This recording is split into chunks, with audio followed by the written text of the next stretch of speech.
Você acorda com a coluna travada só porque virou pro lado errado dormindo, mas ainda tem energia para passar 3 horas discutindo na internet por causa de um filme de super-herói.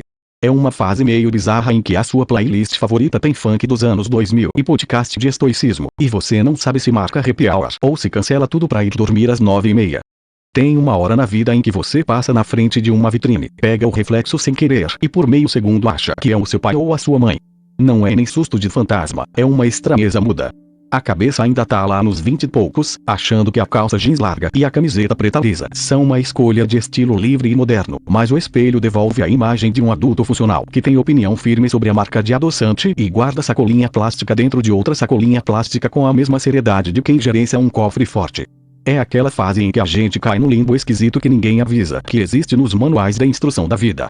Você já não tem mais aquela energia irresponsável de virar a noite na rua numa terça-feira sem pensar no dia seguinte, porque agora você sabe, com a precisão de um cirurgião, que virar a noite significa 3 dias inteiros de dor de cabeça difusa e recuperação lenta, parecendo um celular com a bateria viciada que se desliga sozinho aos 30%. Mas ao mesmo tempo, você também não é o velho da praça, sentado no banco de regata alimentando pomba e reclamando do barulho da juventude. Você tá no meio.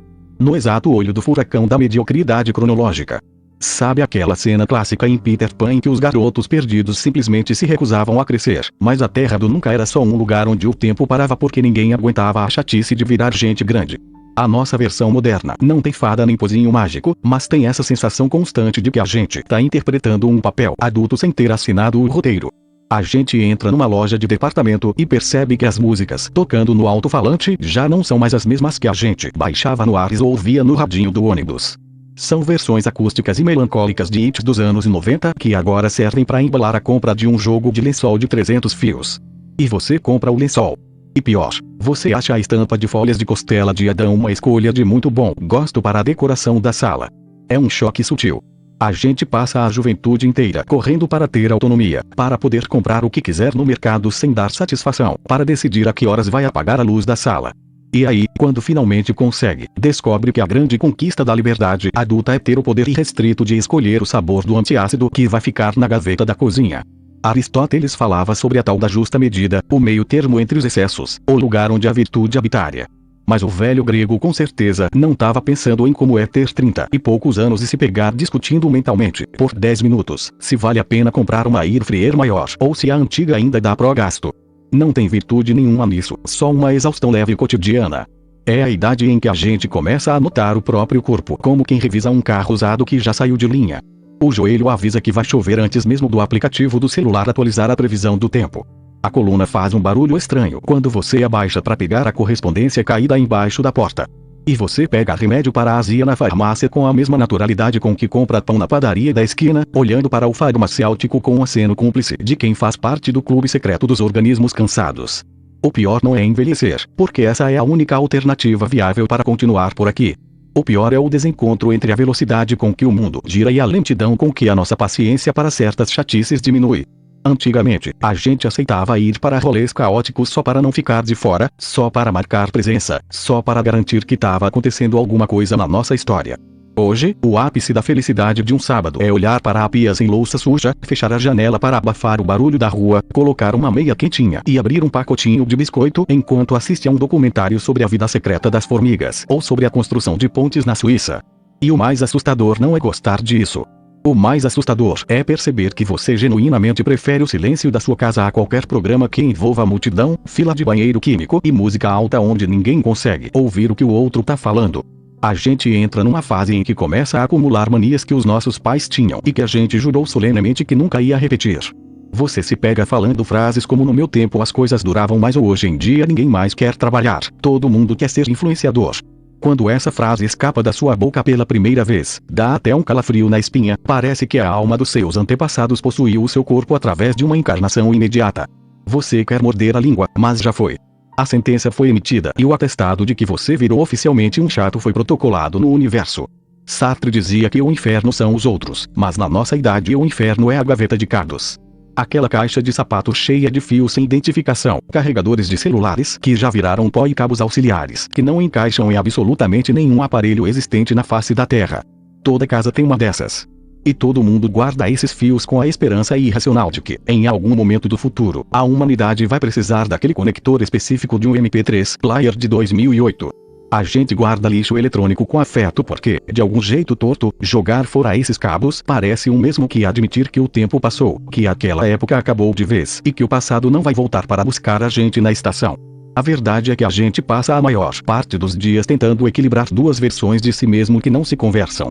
É aquela cena clássica do filme Toy Story onde o Buzz Lightyear descobre que é só um brinquedo, mas insiste em acreditar que pode voar.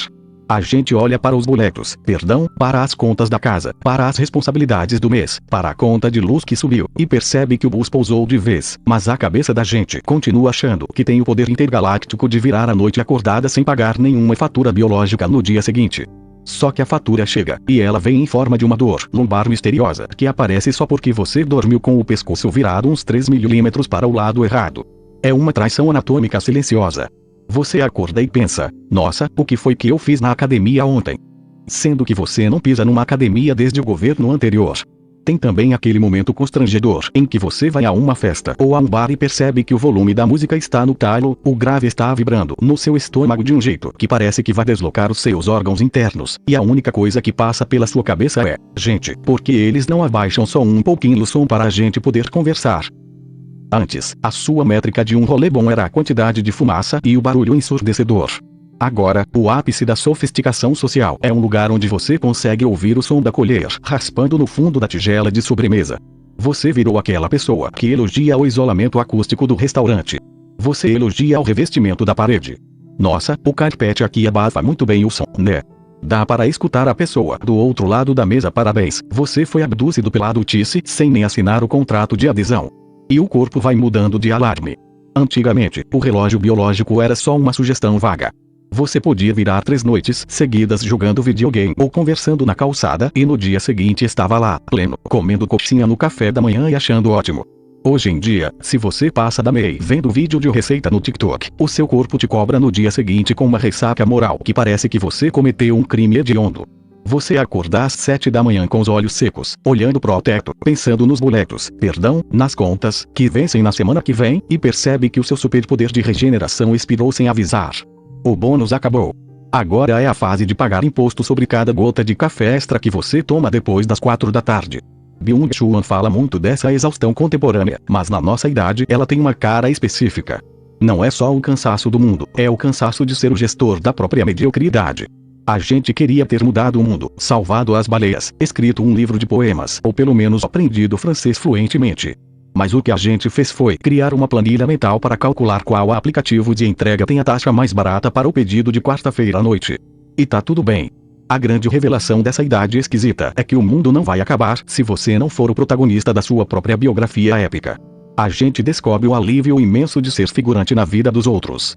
Pensa no Frodo, em O Senhor dos Anéis, carregando aquele anel pesado para caramba até a Montanha da Perdição. A jornada inteira é uma angústia colossal, um sofrimento sem fim. Mas quando tudo acaba e ele volta para o condado, a vida é só sentar na grama, tomar uma cerveja e olhar pro horizonte. Na nossa idade, a gente percebe que já passou da Montanha da Perdição. A gente já destruiu o anel que precisava destruir, ou pelo menos aprendeu a conviver com ele guardado na gaveta de cardos. O que sobra é o condado. É a pia limpa, o café passando, o gato dormindo no sofá e a constatação meio melancólica, meio cômica, de que a juventude era ótima, mas dar conta de si mesmo, com todas as falhas e rugas de expressão, tem um sossego esquisito que ninguém avisa que a gente vai sentir. É isso. A cabeça não combina com o espelho, o joelho estala, mas o café tá quente e o dia tá logo ali. Vai lá viver. Link ajuda pra caramba. Isso aqui fui eu que escrevi, café frio e tudo.